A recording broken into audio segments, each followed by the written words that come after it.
What it is. What's up? Can a brother get some cut?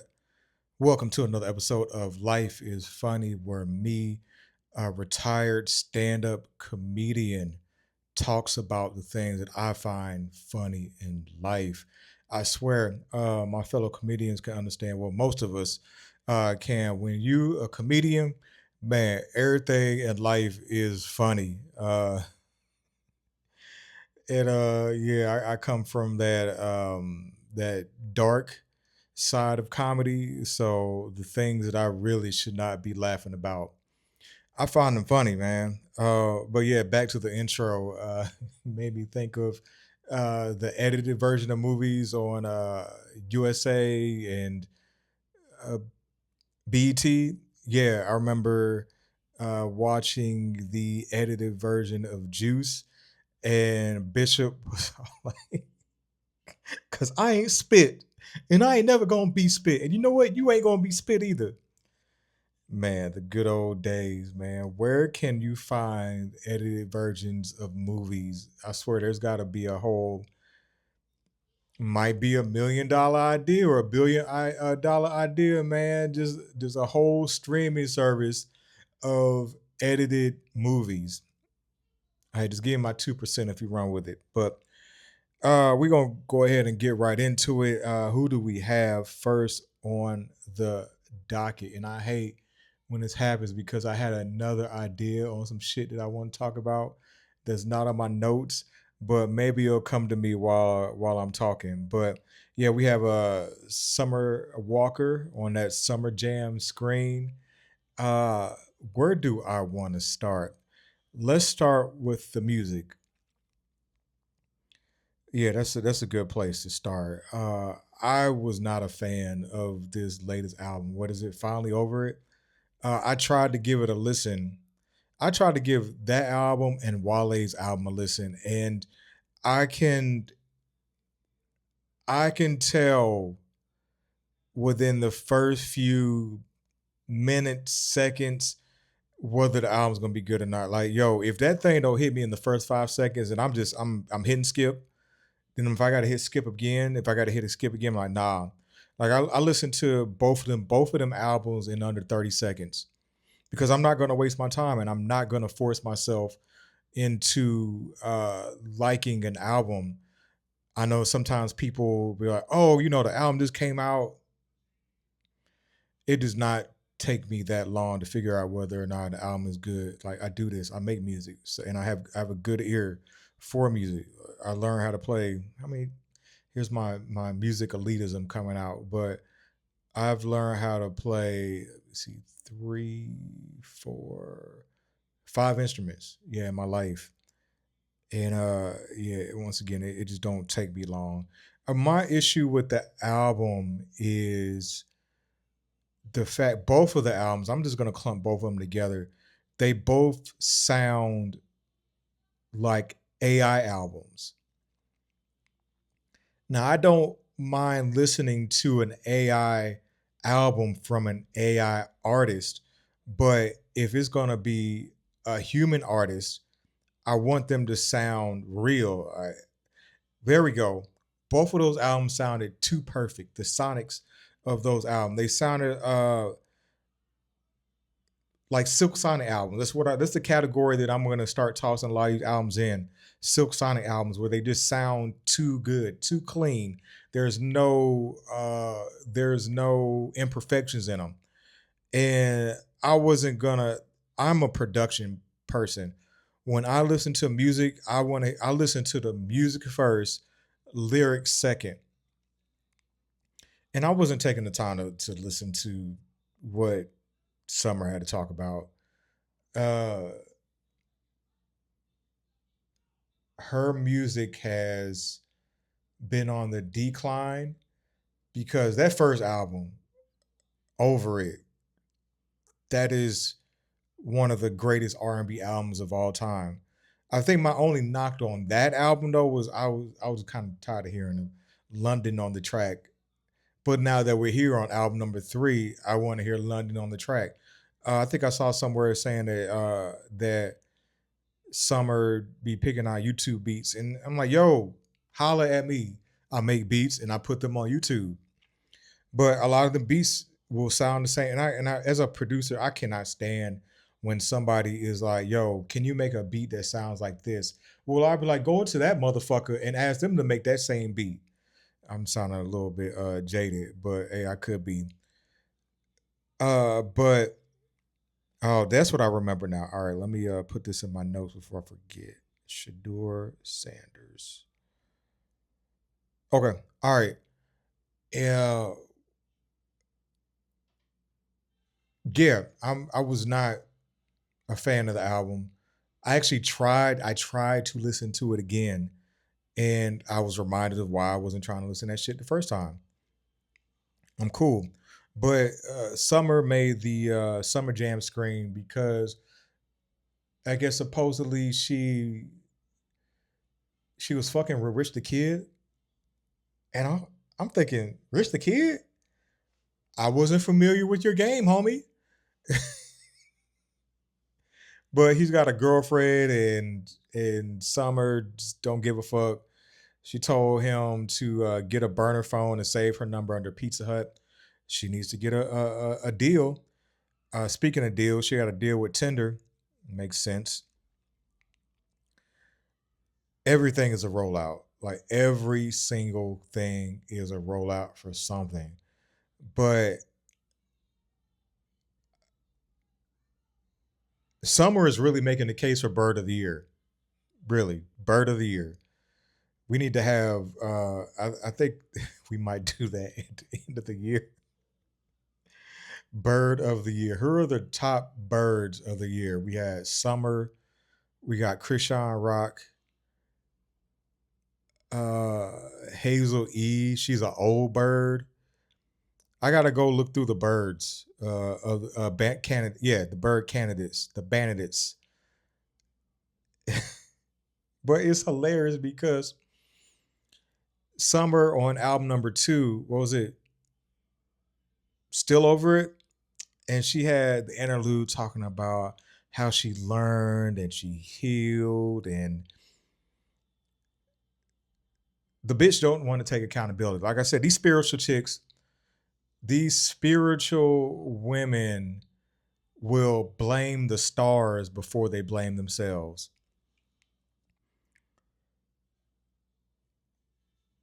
Hey, when she's ready to, damn, I can't even offer that. I think I got another partner that might be going, have gone through his healing. Actually, I do. I got a partner in Houston. Hey, yo, when you ready to heal, Summer, I got a partner for you, and I can produce the album. I'm telling you, I will. We can win a Grammy together.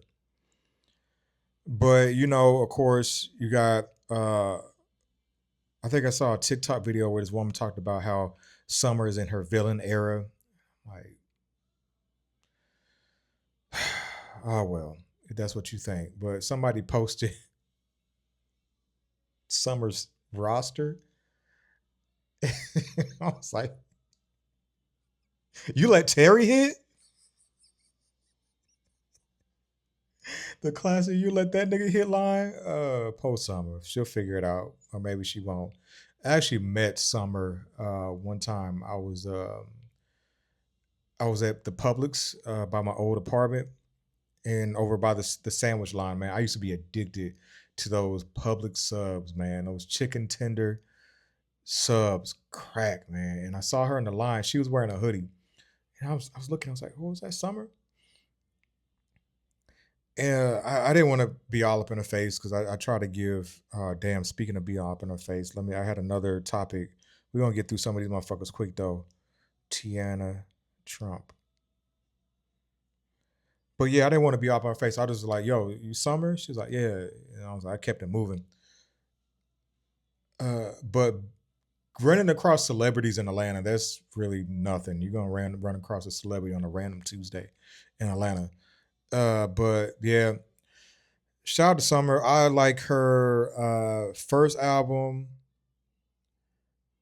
that mixtape that she had afterwards, White Tea, and then her mixtapes before that. I'm not finna look them shits up. Y'all know what I'm talking about.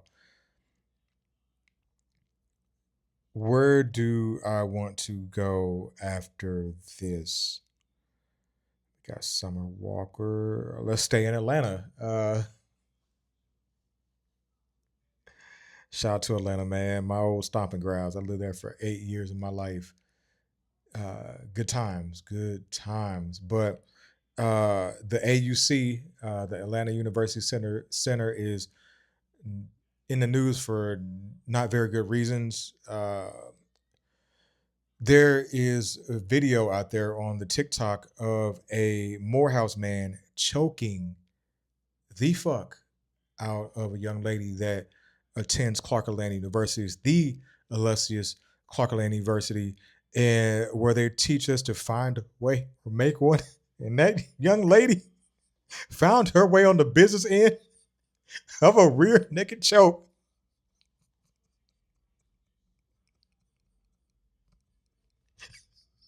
I'm sorry, but I'm not sorry. Oh man. But how do I want to approach this? All right. So I'm gonna approach it from all angles, as many angles as possible. And the angle that I want to like get at is, yo, how did we get here? How did we get to this point, young lady? I guess the chick's name is Kayla Bryant. I think I have I dated. I know I've dated a Kayla before. I think Bryant, yeah, out of St. Louis. Shout out to her, man. But I guess the story is that young Kayla was riding the shuttle back to her place. When she gets off, there's an argument between old dude and his girlfriend.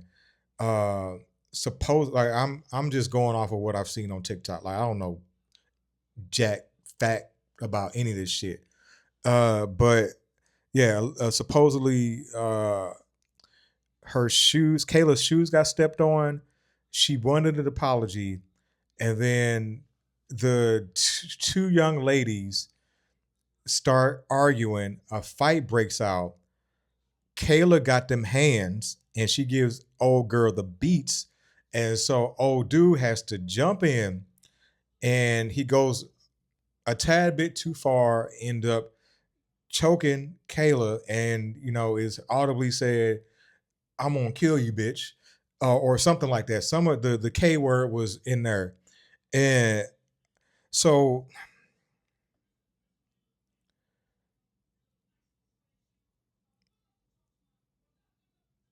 man, these some young kids, man.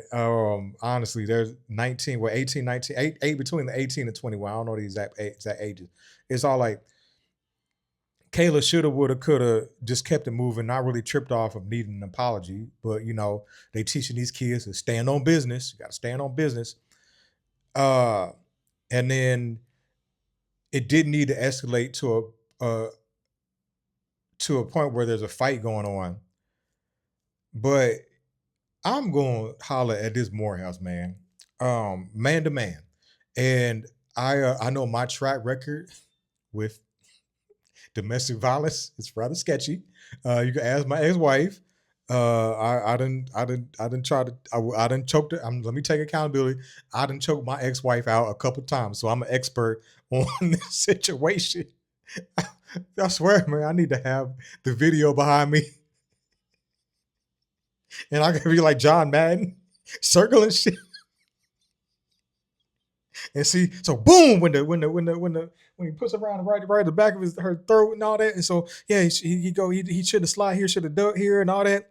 But nah, man. As somebody that has gone through that, has had anger issues before, one of them chokings, I was fresh out of. I went to war and then came back, and then she said that I wish she would have died over there, and I blanked out. It happens, but uh the 43-year-old version of me would tell that older version or younger version of me and this young man, yo, just walk. Well, he could have walked away, but depending on how good his dick game was, he probably wouldn't have had a girlfriend afterwards. Because this is why I say this, and man, all the panders, shut the hell up, man. I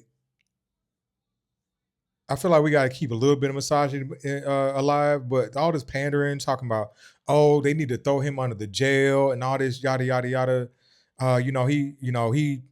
He fucked up because he's in this age of course, protect black women and the social media, the strong social media era, and he messed up, man. He messed up. Now I don't think he need to go to prison for what he did because old girl didn't die. I do think that yeah, he needs to go ahead and face the consequences. Just expel that boy out of school. Uh, put him on probation. But there's no need for any lengthy prison sentence or anything like that. He These kids don't think 5, 10, 20 steps down the road. Like you hello, if you not been 18, 19, 20, whatever, I know I have. Maybe I'm the only one. But I he was in a lose kind of lose situation. And because like if you're well, one, he probably should have just walked away and just find him another woman that could fight, that could hold her own. So because like these women, I swear, man, women will drag you if you let them. Brothers, listen to me now. Believe me later on. A woman will drag you into some shit. She will. She will. She'll get herself in some situation, and then you gotta come and swoop in like Superman. I remember I had a situation like this when I was in Atlanta. Like, um, young lady, I was dating. I guess some dude was messing with her, or felt like she was getting harassed, and she was like, "Hey, can you come down? I don't feel comfortable walking out." So I get down there, and fortunately I knew how to kind of handle things, but dude was ready to scrap, and I'm like, "Bro, it's not that serious."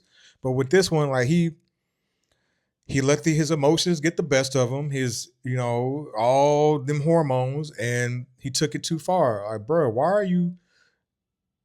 You know what?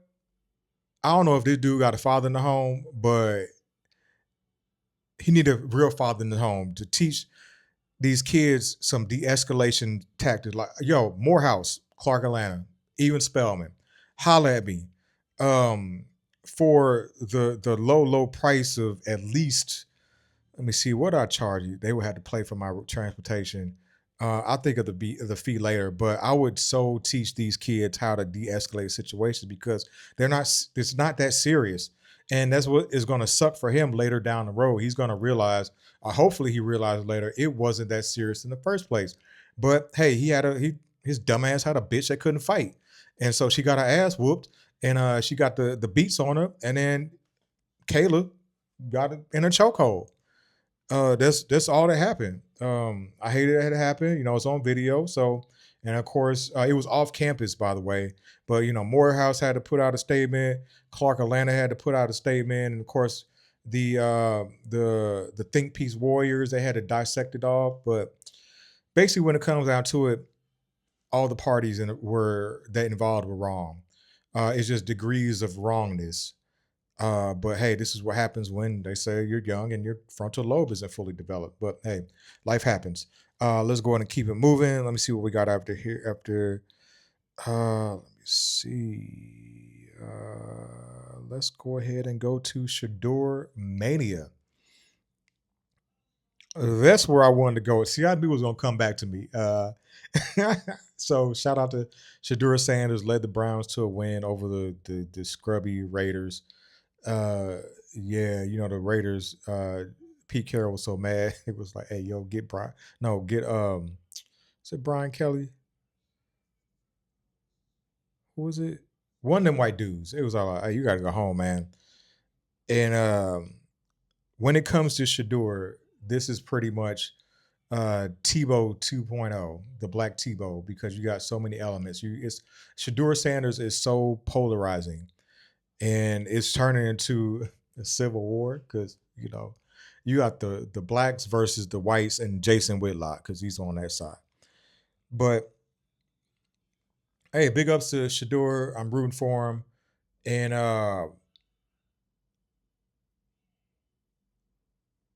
now, mind you, I have never played organized football a day in my life. I've played, flag, two-hand touch.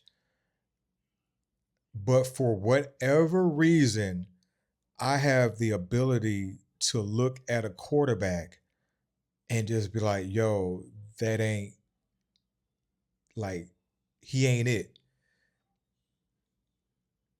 It's just that I don't know if it's the soldier in me, the leader in me, the command presence of somebody that I know can lead a team to greatness. And I really didn't see it. Even though Shedeur was doing what he was doing back in Colorado, I just never felt that confidence that he had that it factor. Um, I feel like Cam Ward, I have more confidence in him. And I know Shedeur was talking about, I grew up in a $30,000, I mean 30,000 square foot home. And my dad took us to the hood and to get that dog. Like, hey man, you still get to, hey, I'm sorry, Shedeur. But you still to get to go back to that 30,000 square foot home or whatever home you go into, and they um well, his recent home got vandalized. But yeah, back when he was a kid, you still going home to luxury. You just taking a tour of the shelter, the dog shelter. Who is I know who advising this kid what to say is dad. Oh man, Dion, bro. Like, yo, once again, Shedeur, for some media training, holla at me, man. Go just I ain't the one to tell these niggas what to do because I hate to be told what to do. But sometimes, bro, you just need to go into coach speak. Like you're this now you're seeing why motherfuckers don't like you. All right, say shit like that. All right, I'm here to tell you because I love you. I love you. I'm rooting for you, bro. But let your play on the field do the talking. Yeah. Of course, he had them two great plays, but it be what it be. But it's interesting hearing Bomani's take on the whole Sanders thing because Bomani, he ain't a fan of Dion. He tries to hide it. He's gotten better, but he ain't. I've been following Bomani's hate of Dion since Jackson State. Yeah, that whole thing, and the reason I deducted or deduced or however you want to say it, Bomani's hate for Dion because Bomani, his family, his parents was dad. I don't care. I don't know if his dad and his mom, but yeah, he grew up in that HBCU ecosystem. He went to Clark Atlanta University, but people that go to or yeah, black people that go to HBCUs for undergrad have a different. It's different for them. It's more of a love affair with them, and can't nobody talk shit or dog HBCUs to them. Uh, But whereas for me, I went to a HBCU for grad school. It was just business for me. Um, but yeah, Bomani was not. He was not happy when he felt like Dion came in like a bagger and fleeced, hoodwinked, and bamboozled Jackson State, and just basically was a hit it and quit it. Yeah, Bomani wanted. Oh, Bomani wanted Dion to marry that hoe, man. But hey, I've been to HBCU. I worked at a HBCU. I understand. The struggle is real. It's like, why are you niggas so much in love with unnecessary struggle? I mean, I understand black people, we still learn how to be free. But yeah, you got that. And then what else is there? Just the fact that like Dion was so great. Nigga played two sports, bagged some baddies. Yeah. Meanwhile, Bomani. It will be lovely to sit down with Bomani and have like a real deal Holyfield conversation about, what are your issues with Dion, because um we've all got a bit of hater in us, some more than others. Uh and the sooner you accept it, the better off you be. Let me see, who do I have a small level of hate for? Dion Kyle. There we go. I'll be calling that nigga Deontay Luther King because Let me tell you why. Uh, I know why. Yeah, you were gonna be like, you hate that nigga. You know why? You hate that nigga. You ain't even met him. I don't know. We probably could talk and have a whole conversation with each other. But for now, I'll just be like, yo, y'all are following. And once again, I don't know this dude's whole background, but I'm like, y'all are following a dude that ain't led nobody. That's where I see what a lot of these motherfuckers, they'll be following people that speak well and hit on these topics. I feel like a lot of these pandering topics, but not really be in the trenches. More of a talented 10th uh position. There we go. More identity politics. There we go. I figured it out. He's just a cool Obama. So we'll see what happens. It'd be fun if we cross paths. I'm totally down to have a conversation. But back to Shedeur, a shout out to him. We'll see what happens. He definitely does need to get up out of Cleveland. I feel like he needs to be in an organization that's going to invest in him. Let's go ahead and knock out these last few topics real quick. They are treating AI like how white people treat minorities, man. It's just hilarious to see how intimidating AI could be. I just actually made an AI album recently under one of my artist names, Fake Peter. But what I did was I hopped on Suno and I had lyrics in my phone from years ago, and so I threw the lyrics in and I took my beat, a few of my beats, put them on there, and the finished product was dope. I actually had my cousin thinking it was a radio hit. And what it did to my beat was it enhanced it. It's like if I'm collaborating with somebody, another producer, I feel like, or it's the version of me as a producer, 3, 4, 5 years down the road. Because I keep it real simple right now. But yeah, came out great. I do want to change the voice up a little bit because I can hear that some of these AI voices are the same. Like you have these stock voices. So I'm gonna try to work with the prompts, do a little bit different. So, but yeah, these people they're like, oh, AI is learning too fast and this and that and that. And I definitely artists are treating the AI like how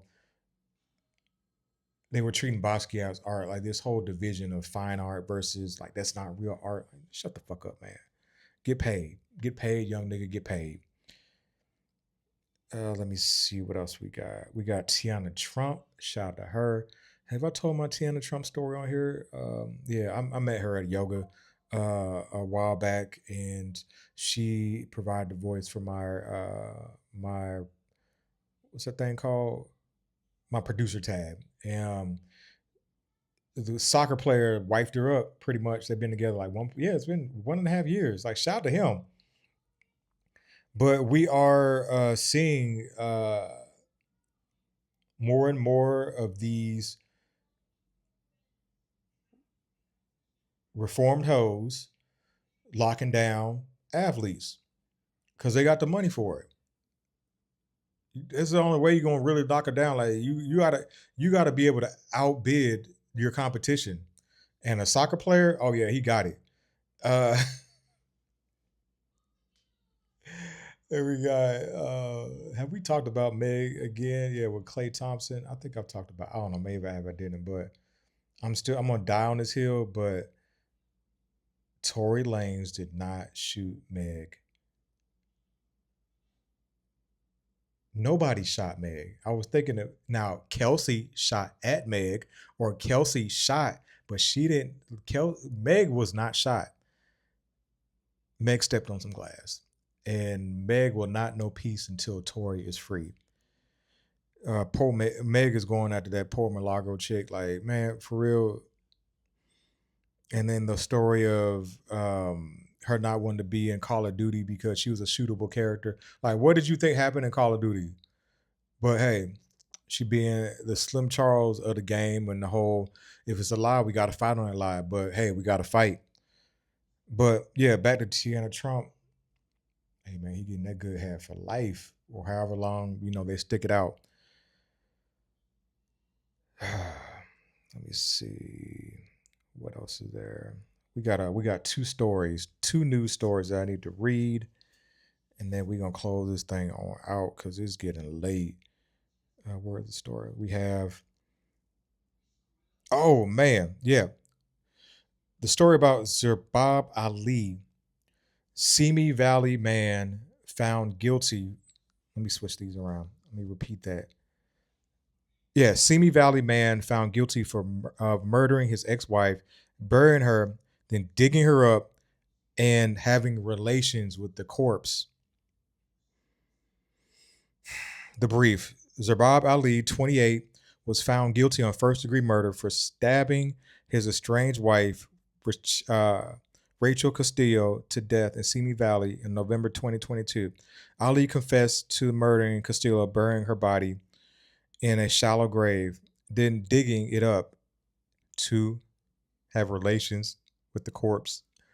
The convicted monster, as he described himself, is scheduled to be sentenced on January 12th and faces life in prison. Now, that's the nigga you need to be thrown under jail, not old dude, the Morehouse man. Speaking of which, let me tell you something. Yeah, to the panders in that first story, like, yo, women will do things that make you want to put hands on them. Don't do it. And with um, Zarbab, I tell him the same thing that I tell every brother going through divorce, or if you got a estranged wife, just don't kill the bitch. All right, just don't. But this dude, how horny do you have to be to have relations with a corpse? I mean, I know they got a name for it, necrophilia, but I don't want that to be my struggle at all.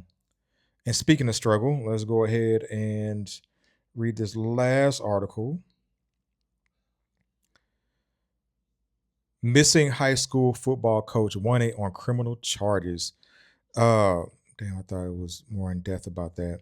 But Big Stone Gap, Virginia, a Virginia high school football coach who disappeared days before his undefeated team's playoff game, is being sought on charges of possessing.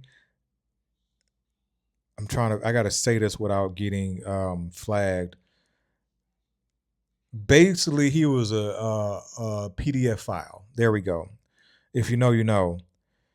Let me see. Police said Travis L. Turner, of 46 of Appalachia, makes sense, is wanted on warrants obtained Monday for 5 counts of each charge, adding that additional charges are pending as an investigation continues. They did not share the details about prompted the charges. And he went missing, man. He was all like, yo, I know what they're going to do to me in prison. Oh, man. I'm glad this is not my narcotic. I am glad that minors are not my addiction, man. That struggle is real, man. I used to be a social worker, so I can understand every like side of something. Even going when I was in school, I went to this one group meeting, and there were people that were dealing with, they had trouble controlling their sexual urges. And there was one dude in there. He talked about how for 10 years, him and his older brother had a sexual relationship, and I was like, whoa. But yeah, people got issues in the head, man. And I'd be like, yo, where did you get this pain from? Like, who put the chip in your head that makes you enjoy what you enjoy? But I don't sympathize, but I do empathize with them folks that struggle, because anytime you want to watch um, some adult material on the internet, uh, you're gonna come up on some sort of FBI watch list. And and we're gonna close out on this note, man. I remember how I got my Twitter suspended because I was testing out jokes, and I talked about how you should take, like, to get, because people are like, oh, PDF files, they need to, they just need to kill them or whatever. And I'm all like, I look at things differently, because just because it's not your narcotic and not your struggle doesn't mean that, well, there we go. I feel like because it's not their narcotic or their struggle, they take that they take that approach. But I was like, hey, I've got a solution for this. Let's take all the PDF files and then take all the kids that we don't want and put them on an island and be kind of like Survivor slash Hunger Games and the PDF file games. And whoever of the kids is able to make it the whole time without getting touched, then they win themselves off the island. And people, oh man, yeah, people just didn't get the vision because I was like, yo, they were, how could you say something like that? How could you, talk about how kids are wanted? Not all of them. I worked in a group home. I know. I've worked in CPS. I know what be happening to these kids, man. And anytime when I worked at the group home, if one of them kids pissed me off, I'd be like, hey, at least I'm going home to some people that want me. And on that note, this has been Life is Funny. Y'all be great. Oh shit, I didn't hit the button right.